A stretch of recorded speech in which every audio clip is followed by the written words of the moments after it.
Hello, beautiful friends.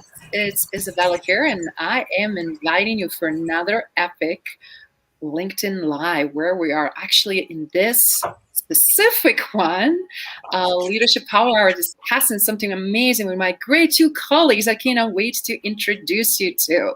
We have here Helen, a fantastic attorney, very, very accomplished environmentalist, an amazing human that you guys cannot wait to hear what she has to share. And we're seeing here some amazing comments already from audience. Mariette, thank you so much for stopping by and sharing this. I totally cannot wait to see how women are supporting women. And we're also having Habib joining us.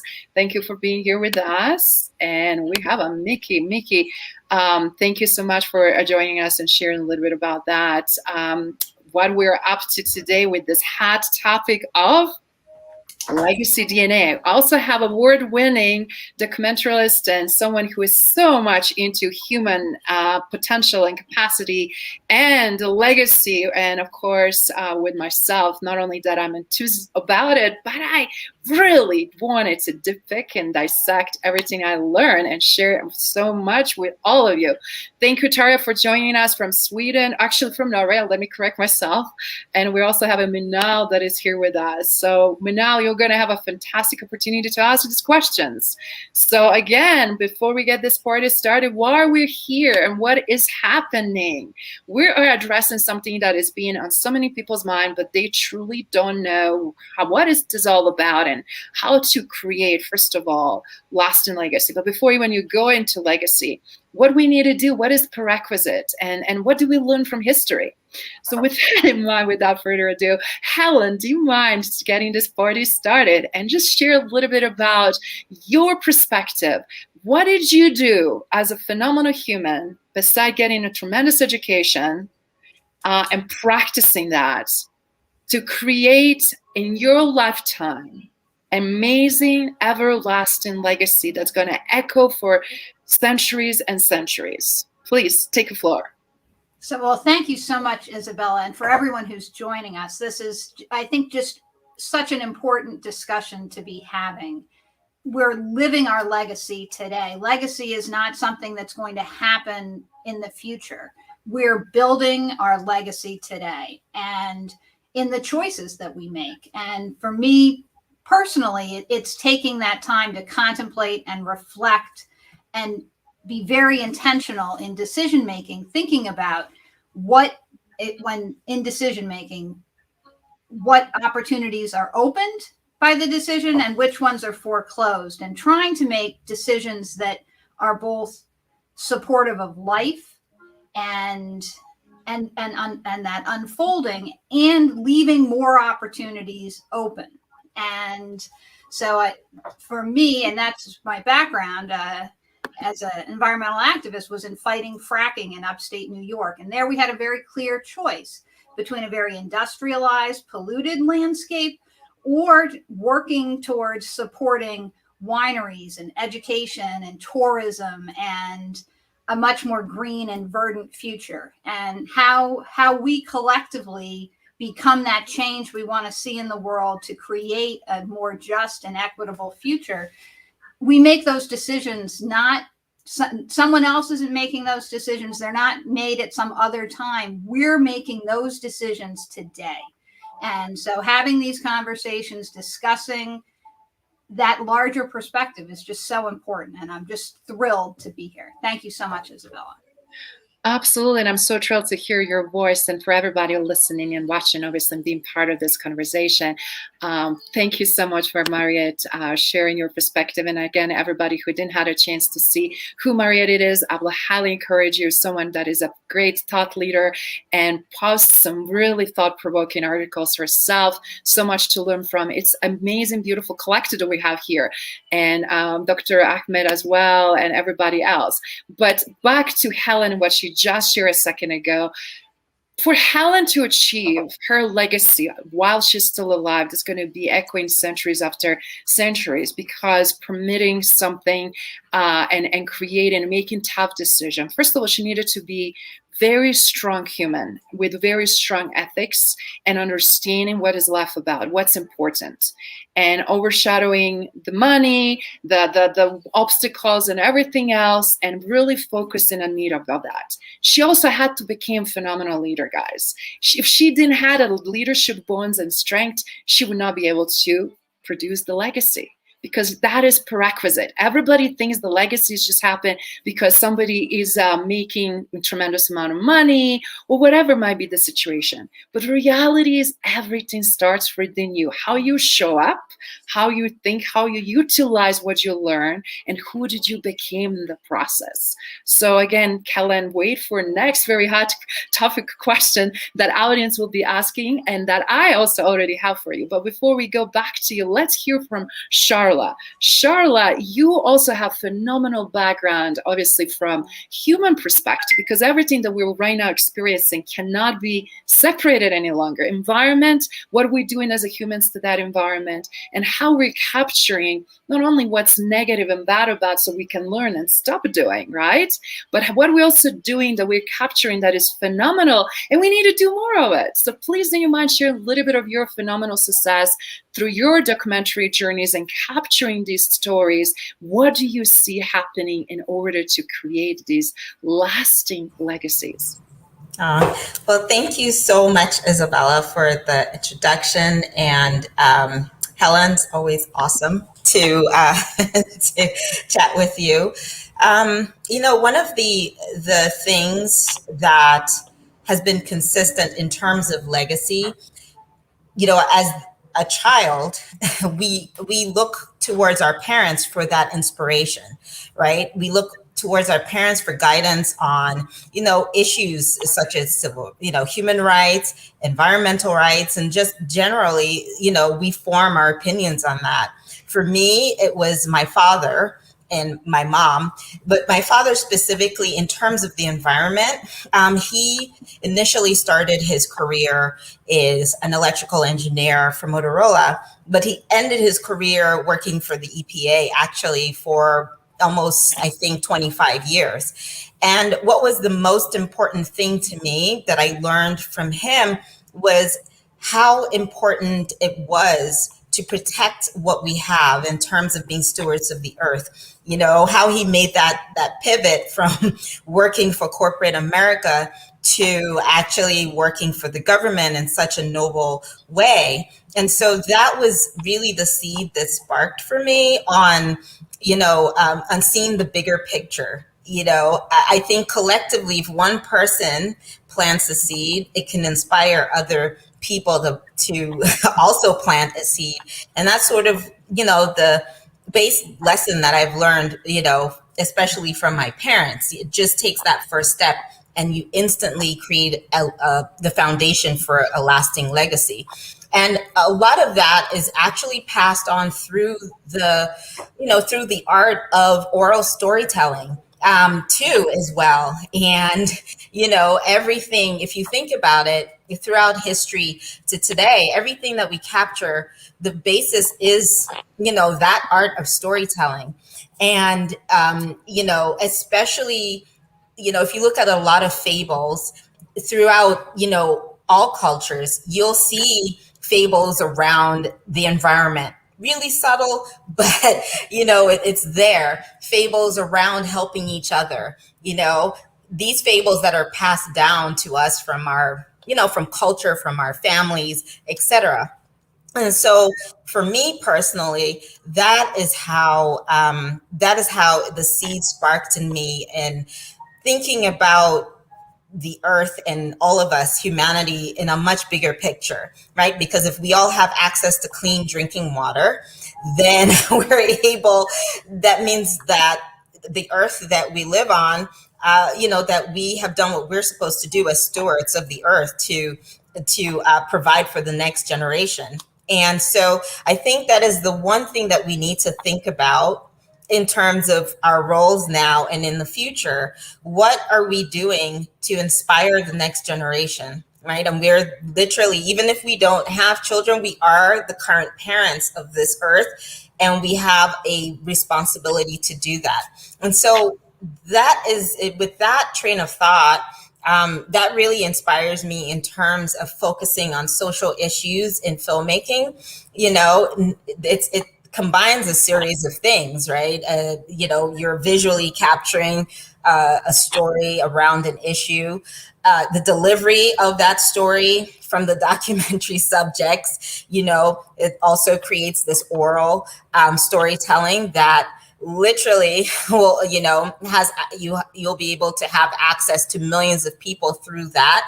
And then also inspiration, right? So inspiring people from these stories, everything from, you know, someone who, you know, lived beyond themselves in terms of human rights, you know, someone who lived beyond themselves like Helen, and, you know, taking up the fight to protect, you know, our limited resources that we have on this planet.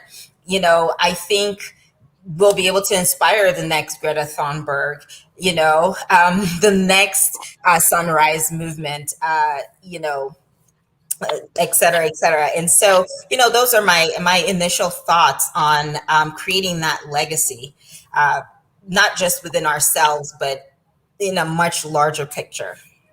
I love it. I love that you give us such a great interaction and interconnection between environment and human, because obviously we live in the environment that is reflecting directly what we do and how we're doing it, right? Are we doing good? Are we doing poorly? What is opportunity there to improve? What we learned so far? And how can we change? But I also love hearing what I'm seeing. And anybody in the audience, feel free to ask specific questions, because we love hearing from you and what is something that you like to know. We're hearing something amazing from Saif. Thank you, Saif, for joining us from Europe. It's awesome always to hear for someone who is also so passionate about the leadership. Calling of mine, is it crucial to spread positivity? Yes, and positive seeds. And we need those positive seeds. So this show is all about spreading positive seeds and looking what small contribution every single one of us can do. That is going indeed to create a ripple effect. As you just, Maria, shared that, you're spot on, because that ripple effect will never come from, you know, if we don't cast the stone, as they say.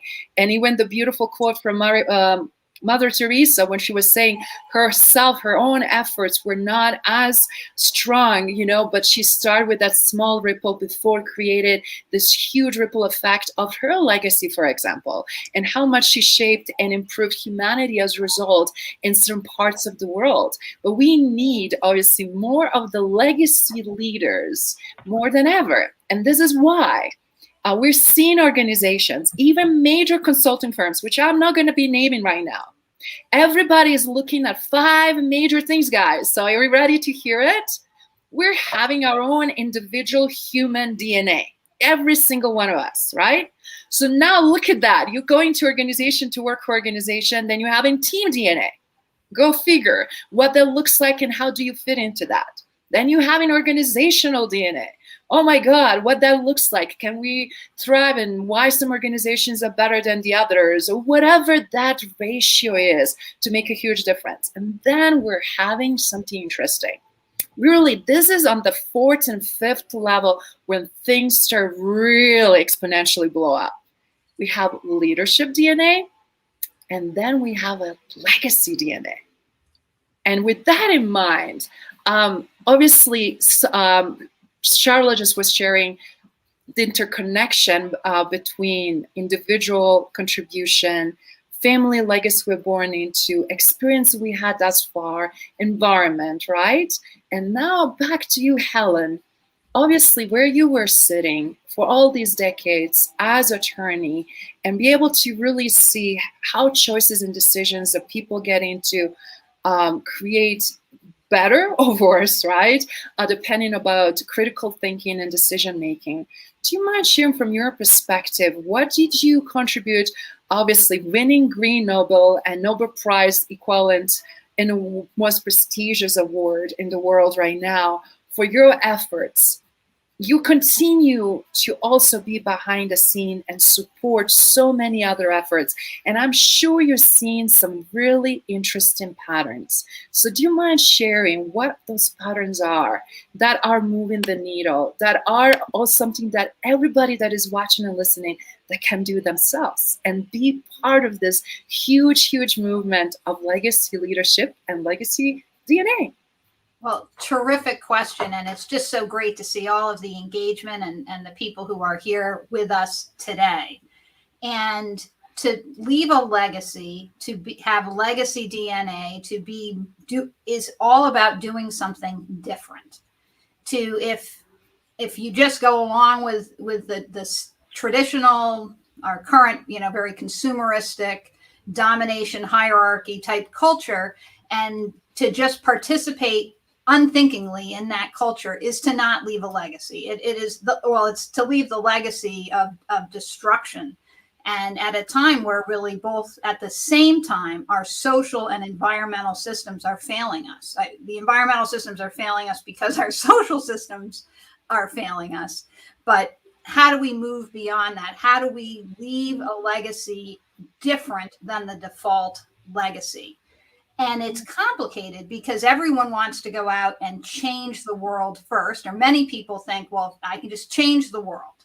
And then there's other people who want to just change themselves, but aren't involved, as Mariette was asking, like, how do we move this beyond the individual?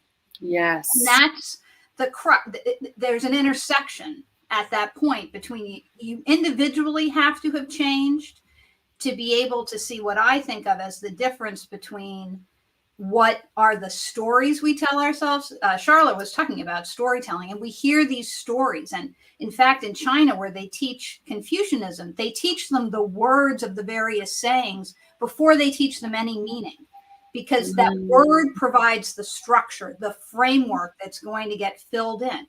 And we all have that cultural framework, and we mistake it for reality. When there's a difference between what we think, what we've been told, what the old stories are, and what is really possible. And so when we start to recognize and tell ourselves new stories, different stories, and that requires overcoming resistance and the leadership that you spoke of, because what any structure seeks to maintain itself.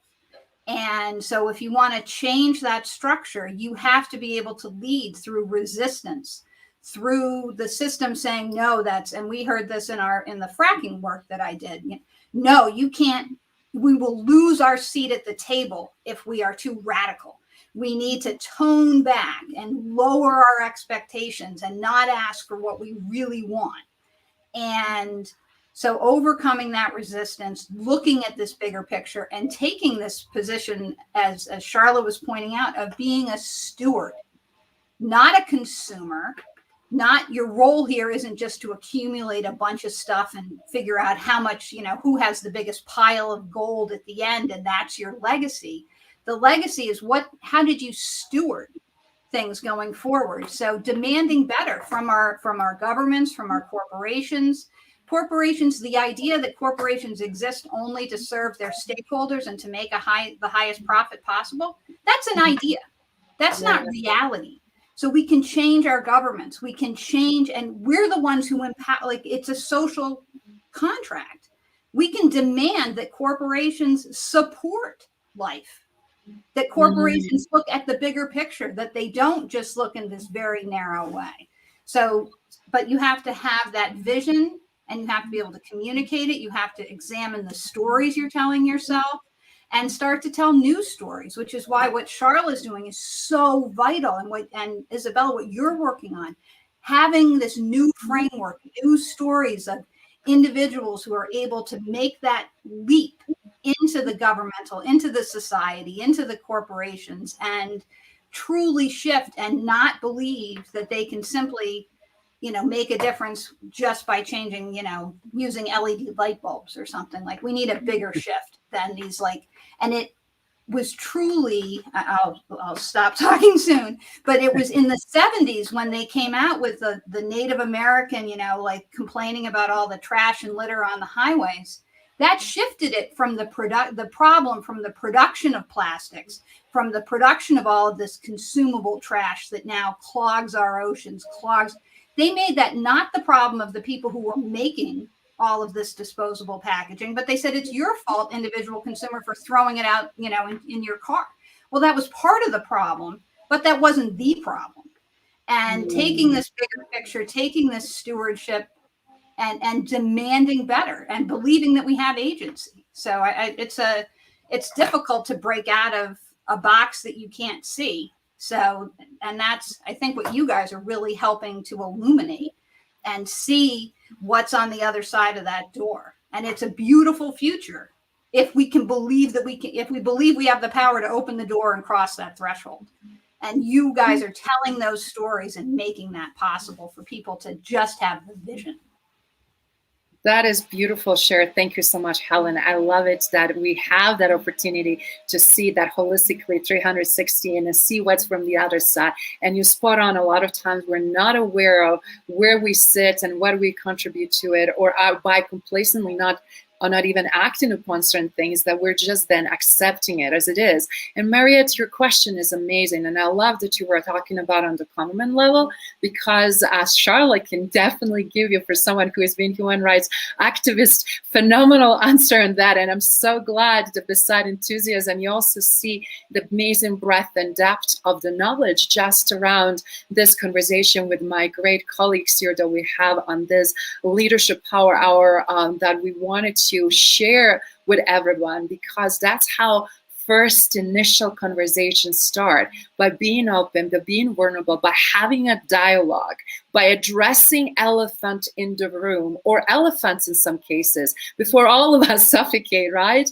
And as a result, then do something about it, because we now know more, we can do more, and we can do better. So Sola, what are some thoughts about individual efforts that we can do on the government level that Mariette is so beautifully asking?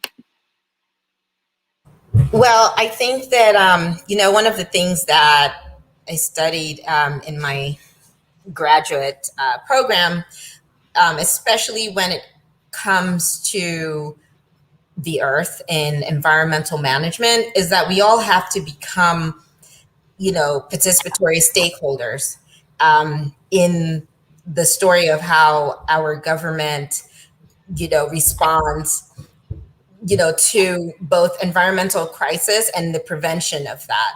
Case in point example, there is a town in Mexico in the Baja Peninsula called Cabo Pomo, which some people might know of.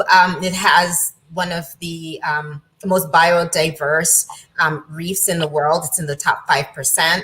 Biomass diversity, increased by over 460% in a 15-year time period from 1999 to 2015.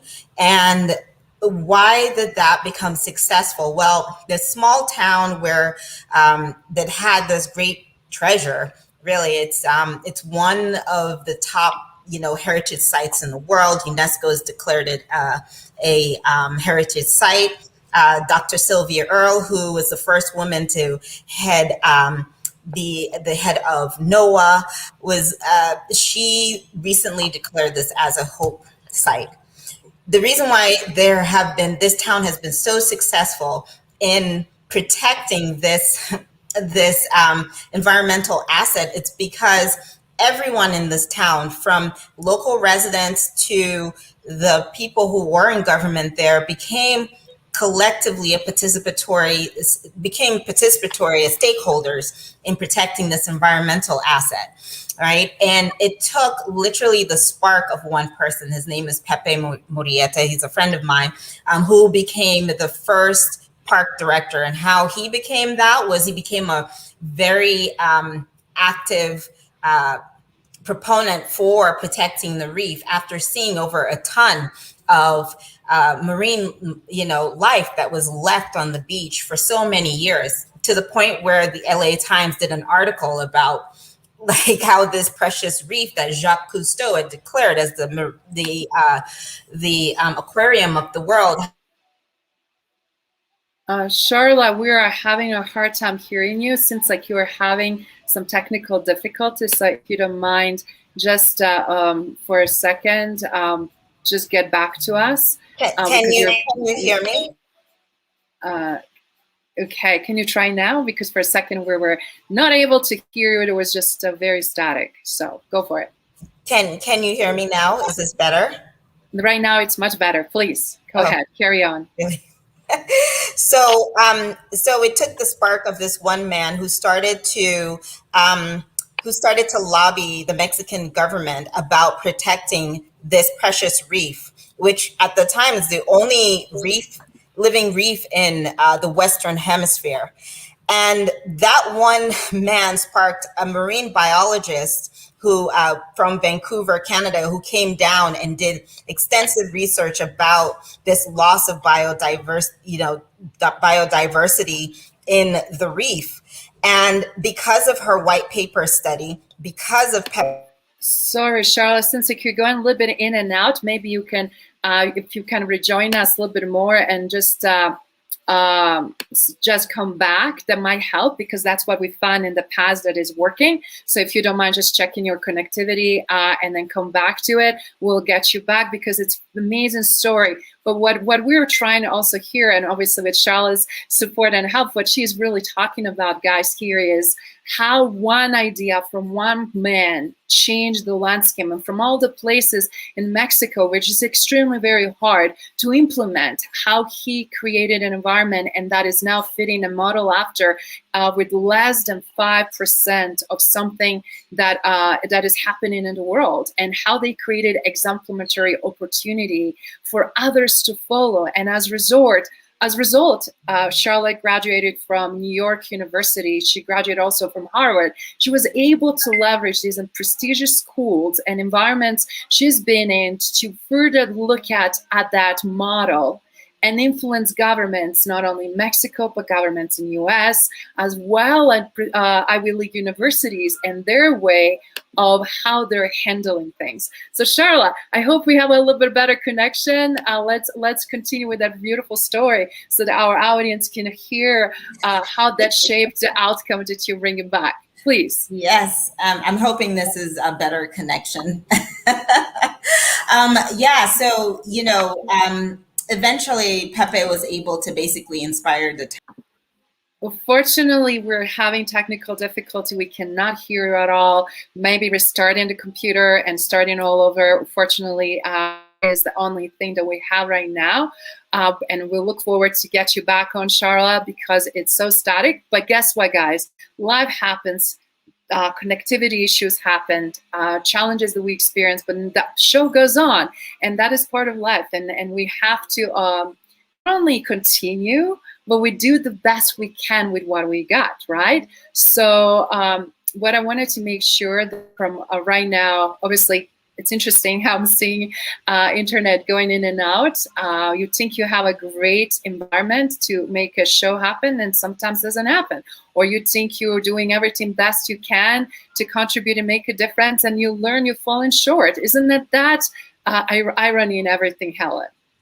So, yes, well, sort of dealing with what's actually happening is part of leadership and part of building something different, because things are not unfolding as we might have expected or thought. And having that ability to adapt on the fly and be flexible is really, I think, part of legacy leadership. So we're living legacy leadership through our technical difficulties here. And it's not about just doing something different, right? But doing something better. Because if we're just doing something different for sake of doing something different, but if it's not better, if it's not meaningful, if it's not making huge difference and impact, is it going to really matter, right? And that is what a lot of people are stopping very often and not seeing. So let's take a turn to our great audience that has been here with us. Mariette, again, thank you so much for your tremendous leadership support, asking super amazing questions.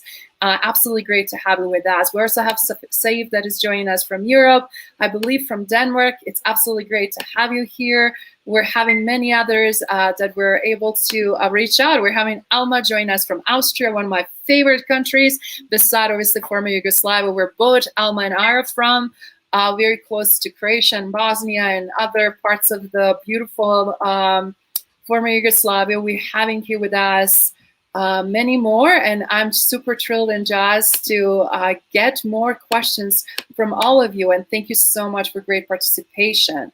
With what we're having right now, again, to circle back with this particular unveiling, how do you uncover that legacy DNA, right? What the top tier, the crown jewel looks like, what is all about, what do we have to have before that?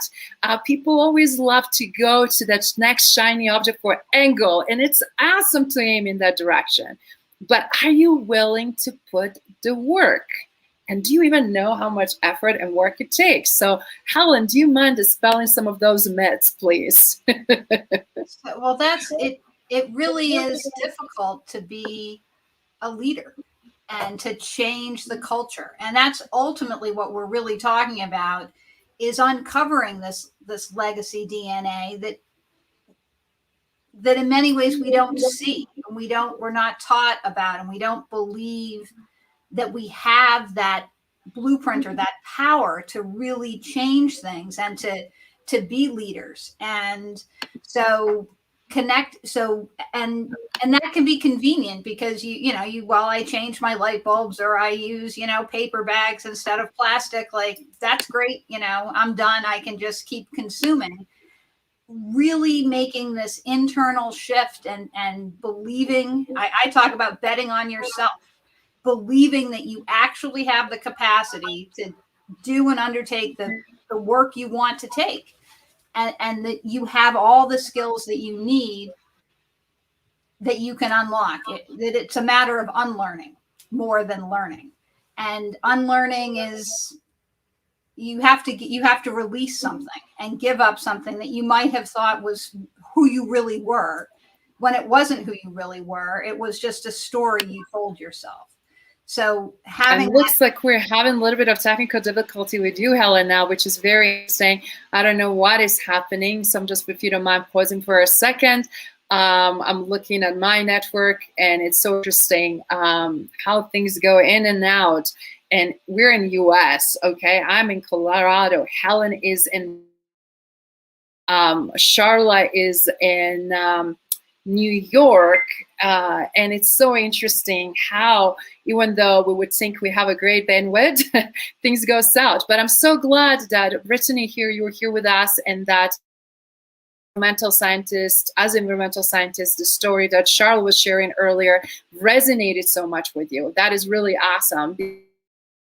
It's very interesting. What can we learn, if not in our own environment? What can we learn from great examples that exist in other? So great to have you with us. So Helen, back to you. Let's see, how is the connection going? And can we hear? Okay, Charlotte's back. Woohoo! So we're having here another environmental scientist that is super passionate about the work. And Charlotte, your Mexico story that you fortunately were able to finish resonated with Brittany. So do you mind checking out and see how we're doing connectivity-wise to finish that powerful story? Sure. Is this good? Can you hear me? Oh, awesome. Yay. Yes.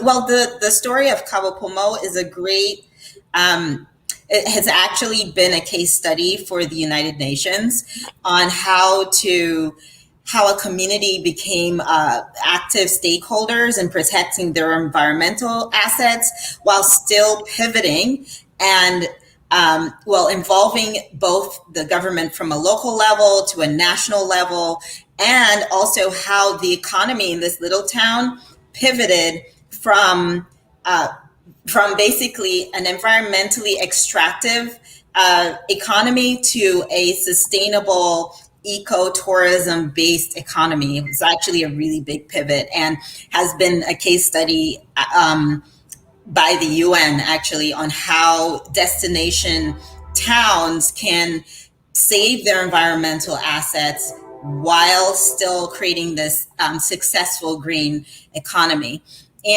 But the key to influence, to have that intersection of government and the individual, is when the entire community chooses to become active stakeholders in whatever assets that they are trying to protect in terms of stewardship of the earth, And the other thing is why this is extremely crucial and why this was super successful in Cabo Pumo was not only were you involving the individual residents, but you also involved scientists too as well, who made the case that the reef could be saved and we could restore the reef back to pre-1980s biodiversity levels if a number of local environmental policies were implemented by the community.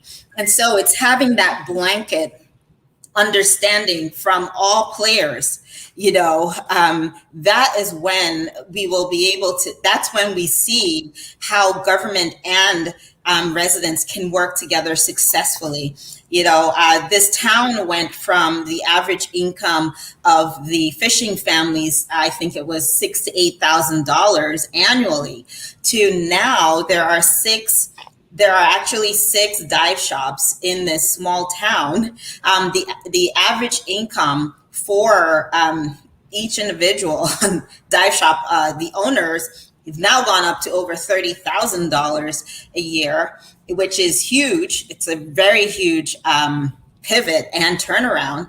The other thing is that they were able, all 6 businesses came together based on the recommendations of not only Scripps Institute, which is in San Diego, which had come down every single year since in conjunction with NOAA, as well as the local university in La Paz, which is the capital of the state in which this town is in, and the marine biology department also did an environmental impact study of how many divers can be allowed per boat per day in the reef area before it creates non-reversible impact on the health of the reef.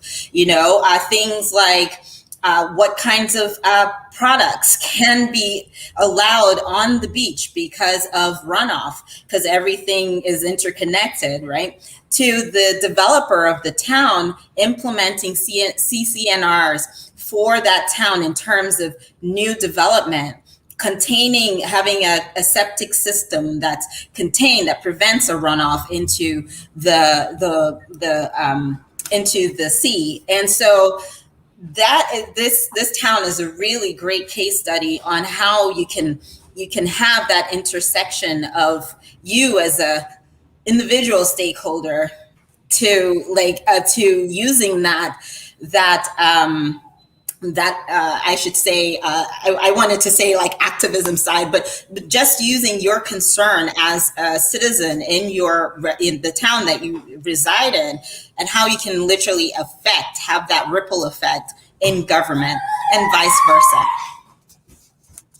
So thank you so much. I always love telling this story because I actually did a grad paper study on this. And I just found it to be so fascinating, to the point where this town rallied together and prevented a huge development from being constructed just a mile up from the reef, and literally getting the president of Mexico to cancel their permit was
Can you hear me, Izabela?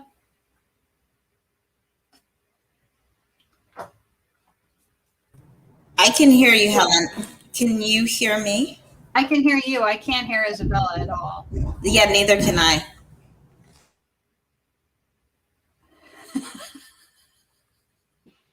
You guys cannot hear me? Now I can. I don't know what happens. Looks like my microphone was muted when I was talking. That is crazy. I thought it was me, so I thought it was me too. Oh my goodness. Okay, guys, for what I was trying to say. Okay, my girls are back, connections are better, and actually I can be heard. So that is fantastic. Woo-hoo! We have a Brittany here that was asking about link for paper, which I was trying to explain and saying that she should connect with you. On the end of this stream, we're going to have Sola enter her paper from, I believe that it was for Harvard, or was it for a new, oh my God, amazing. Okay. So yeah, for graduate program from Harvard and NYU, Sola brings amazing wisdom and experience. We're also having here John joining us and mentioning how great example of functional, passionate team, okay, local scientist government. And that is what it's all about. That is the community, right? Nothing great happens by insularity efforts. I mean, those are great, and we need to keep going. But if we want to create a snowballing effect, we need a community, don't we? And that's what we're up to. We're up to creating that amazing global community that's going to bring all of this together. So, Sola, please finish the story. Oh my goodness, so funny. Well, the end of the story was ironically, funny enough. I was actually in I'll never forget the day in class in grad school that I was literally sitting in, and I get an alert on my phone, and the alert was that President Calderon had canceled the permit for this huge development, and it was amazing.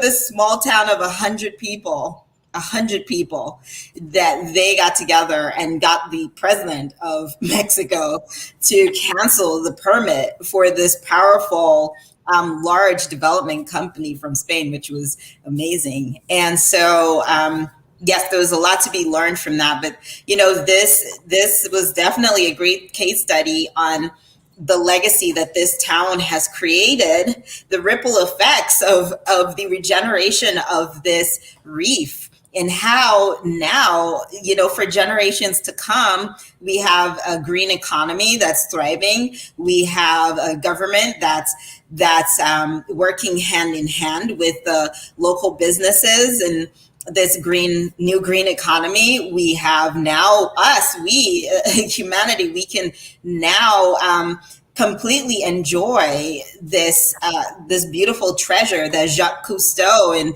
I think it was 1962, when he came down and declared that Cabo Puma was the aquarium of the world. And now we get to experience that. It was really amazing to see Dr. Sylvia Earle and her declaring this hope site when less than 20 years ago this reef was dying. And so it's just a really great case study on how we as individuals can actually become true change agents. That is brilliant, and I love that story because it's so relatable. Everybody loves ocean. Everybody loves corals. Everybody loves this amazing sea world, right? And when that is jeopardized, it takes away the beauty. And when we know that we are contributors, that happened, really creates also an insane sense of responsibility, right? And you spent some time being there under trenches, Sola, and that's the beautiful, because you see a lot of case studies that graduate programs people use because somebody else did something and let's figure out what they did.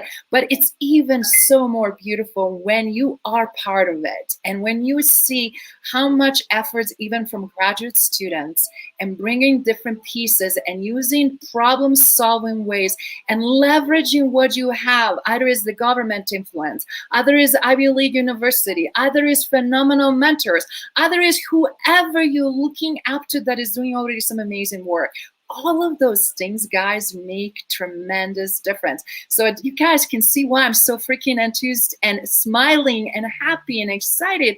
Besides having these amazing two power women with me in my own inner circle and things that we're doing, we're also looking for this amazing ripple effect with all of you. So thank you for staying with us through technical difficulty, from me being muted and not being heard, from also all these challenges, because that's what's life all about.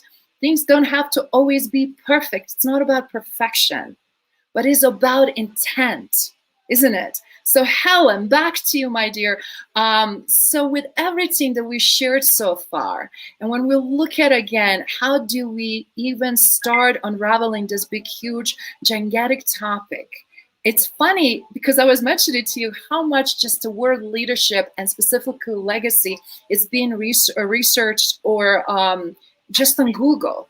How hot those words are more than ever, and just alone in the last 12 to 18 months. How much more thinking through with this, everything that is going on around the world, start really people to think and rethink. Do you mind giving some actionable things for them as they're contemplating what to do? Where should they start when they want to apply their own interests, their own passion, and figure out ways to collaborate? Please. So great questions. And I think part of what we're seeing is the pandemic and the fires and the weather and the flooding is all giving people real cause to stop and think. Because the last thing sort of the system wants, they just want you to keep running and you're on your hamster wheel and you don't question, do I really need this commute? Do I really, how do I really want to live my life? What's important to me? And so taking the time to pause, to just before to examine what's important to you, what do you really want in your life? And how are you going to collaborate and build the relationships with other people where ultimately we have, especially in the US, this very individual idea that like, I'm an individual. And yes, you are an individuated point of consciousness, but you exist in a larger community. And and supporting your community and figuring out who is your community, how do you want to connect with that community, and what small things can you do to be life affirming in that community to help other people out? Where can you make a difference? What can you give back? And that's where we find our meaning. That's where we find our purpose. That's where we unlock our power, rather than thinking about what can I get? What do I need? What are people doing that's upsetting me? And, now I'm unhappy with this one and that one.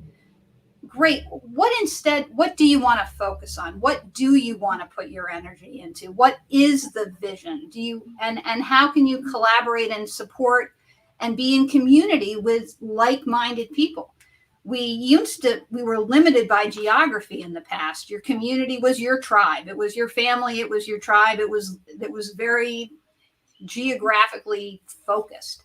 And now we have people from all over the world that we're talking to now. We have the ability to copy and replicate, and for people to tune into this. We can be more selective and build intentional. You talked about the word intentional communities that are focused on a common vision and bringing that forward. So finding like-minded people, making the time, spending a little bit of time in reflection, contemplating. We go from input to action, but the contemplation and the thinking about, well, what do I really want to do? Is this the right choice to be making? And in those moments, in that space, is where our power lies. The direct action result, cause effect. If you look at it that way, then you are powerless. But we can find our power in the pause, in the contemplation, and in the intentional engagement of community. So that's my sort of philosophical bent on sort of how we can do that. And it really requires it's being still with yourself. And we're afraid to feel our feelings. I'm terrified about any number of things. But that terror can't be the end of the inquiry. It's okay, what do I do? how do I bring meaning? How do I respond to this situation and bring life and support and growth to these moments, rather than, trying to bring something soul crushing and destructive and exploitive to the situation. Brilliant, brilliant, brilliant. And I love because we're speeding up so much and we're missing, as you said, to be reflective and to internalize. And then from there to figure it out. And for everybody that is watching and listening that is still with us, again, kudos for sticking around despite everything we just experienced. But I also love your enthusiasm as well. Please make sure you connect with each other. Make sure you expand the network and create this ripple effect. Connect to my beautiful two amazing, great colleagues and collaborators and friends that we cannot wait to show you in months and years to come what we are creating to create this tremendous ripple effect that's going to be disseminated in a global scale. And the best part, we can go together on this journey. And if something resonates, if you have a specific questions, if we did not address today, you would like us to address next time, don't hesitate to reach out and ask them. The beauty is that we are also seeing more and more need of collaboration. And I'm so glad to be armed with powerful women and collaboration with also other powerful women. It doesn't mean excluding a man, of course not, but something that initiative-wise, we can really feel it and internalize it differently than maybe men can. An opportunity to show what's possible. With that in mind, let's go back to you, Charla, as a mother, as a woman that has amazing heritage and culture and different geographic regions DNA, that grew up in different environments and looks things from very different perspective. What some of your call for actions or examples would be, or some little small baby steps that anybody can do, please. Wow.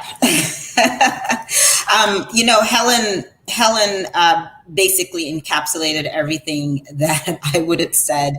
I think that it is most important for us to remind ourselves that each and every one of our actions does have a ripple effect. And we look at larger than life icons like Martin Luther King Jr., like, some of the most influential people, throughout history that we can utter within one breath.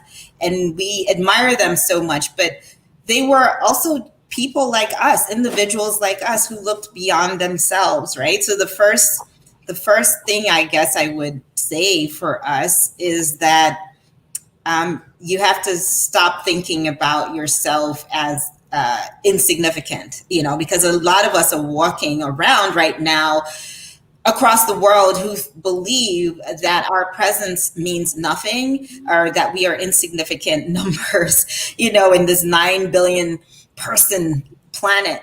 But we forget that each of our 9 billion souls collectively together can move, mountains. And so that's the first thing, right? That we think about people like Gandhi and Martin Luther King and, even the presidents of various countries. And the first thing, if you read all of their autobiographies, if you read and listen to articles and interviews that they gave, they definitely there's an overwhelming thread that ties each of them together. And for me, I take away as a mother, a lot of them talked about their parents actually, and how, I think poignantly to Martin Luther King, because there was a book I read about him, and how when he was a child, I think he was 6 or 7, he had a white friend who he wanted to play with. And his mom was the one who really sparked this notion that we're all equal, when she told him that he could play with his white friend and there was no reason why his white friend couldn't play with him. And this was at the age of 6 or 7. And you can see that this was a spark of an idea that lived throughout his entire life, despite all the social challenges, the legal challenges to the civil rights movement. I believe that one sentence his mother told him at the age of 6 or 7 sparked what became the man who we know, throughout history. And so as parents, we have to be very conscious of the ideas and stories and lessons that we teach our children or teach the next generation, because it is a huge responsibility, but we have to be extremely conscious of the words that we share, that we pass on to the next generation, and know that our words can have that ripple effect with our child and could create this next person, too, as well. I think that, to me, that is the most important lesson of it all, in terms of what, as a parent, you can do to spark a seed, to inspire your child to become a change agent in the world. I love it. I love it, both of your perspectives, and this creates amazing, cohesive, holistic view. And again, I hope that everybody that is watching and listening and obviously contemplating on that is definitely something that you're going to take to the heart, because all of us can do more. All of us can do more bigger things. And I love addressing the self-belief. I love that taking risk and acting despite the fear that Helen addressed it, that we have so many things to be fearful for, but if that keeps stopping us, we'll never accomplish anything. And frankly, we will not live fulfilled life. But also as a parent, or as someone who is helping other children to be raised in communities. Like, I'm not a parent, but I'm being involved in many different initiatives around the youth. It's important, as you said, every word matter, and every intention matter behind that word, and unleashing that human potential. It's a huge first step. But then also showing what's possible. And you ladies obviously walk the talk, and you've been in trenches and doing things that is really not easy, guys. Let me tell you, you don't have no idea how many hours of hard work, dedication, grueling hours and late nights takes to make something like this happen, to oppose old entities, from mining industries to gas and oil industries, to a set in stone mindset, organizations that don't want to change, for governments that already made a decision because of their strategic partnership alliances, or history for that matter, without ever questioning, is it about money, or is it truly about where we're at and is still making sense?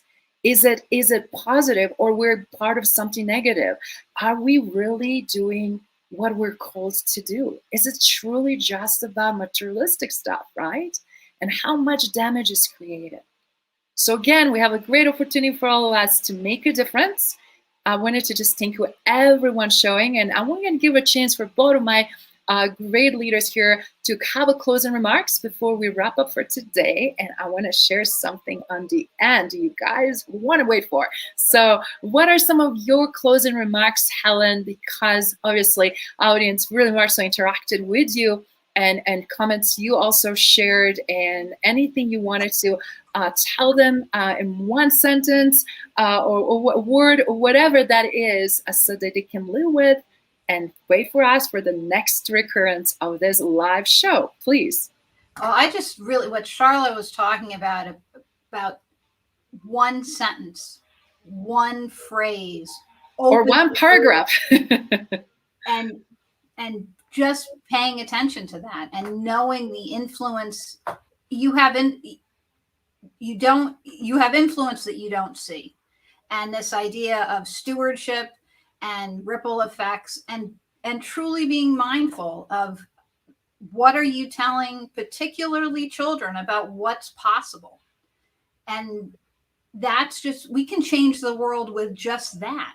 And so that I just thought was just so just tremendously on point, and really important, that words matter, intentions matter, being supportive of children, and highlighting the opportunities that we all have to make a difference is just, that's the path forward, I think. So thank you, Charlotte, for sharing that. Just amazing. Charlotte? Oh, thank you, Helen.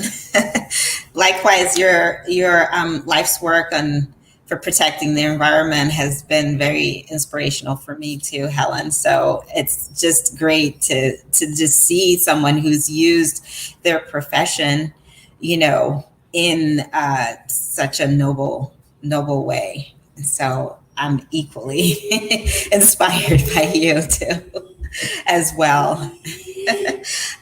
In terms of last statements, wow, you know, I think that we have said everything, I think, about becoming a change agent. And the thing, I guess, as a lasting impression is that every one of us on this earth, all 9 billion of us, are leaders. We're leaders in our own way. We're, you know, some of us, you know, may rise through the ranks and become leaders, in, you know, in a much larger context in terms of society. But if you think about it, we are also individually leaders within our own world, mini world, so to speak. And so each and every one of our actions, thoughts, literally affects our mini ecosystem. And, you know, just thinking about that and reflecting on that, to me, you know, as an individual, I take great responsibility in making sure that my immediate ecosystem is considerate of others, of others' ecosystems too, as well. So I think that is my last thought on leadership, intersectionality of leadership and the individual in terms of the larger context. Brilliant. I love that. And one of the things, again, in closing, that I want to wrap up with, it is such a huge and big topic. It is a topic that more and more, actually, for my Joanne Trail, large Fortune 500 corporations are paying attention. I'm seeing the huge wave, even in consulting world, that is shifting, because we're recognizing, finally seeing with power that we have or influence that we have, need and influence that needs to change. And all that change stemmed from singularly individual contribution, then team impact and influence, all the way to organizational level and further. So I just want to remind you, think about this. You show up with your own DNA into this world. You were born into different environment. Either you happy and positive about it, or you regret it and you want to change. You have opportunity to change your story, change your script, and change the level of how you apply your life that matters, because it is significant, it is important. So those 5, right? You start with your individual DNA, then you start contributing to the team and you reshape the team DNA. Before you know it, you're reshaping organizational DNA, that you're part of it. And as a result, doing very different innovative solutions that matter. And then before you know, you are creating such a unique leadership DNA.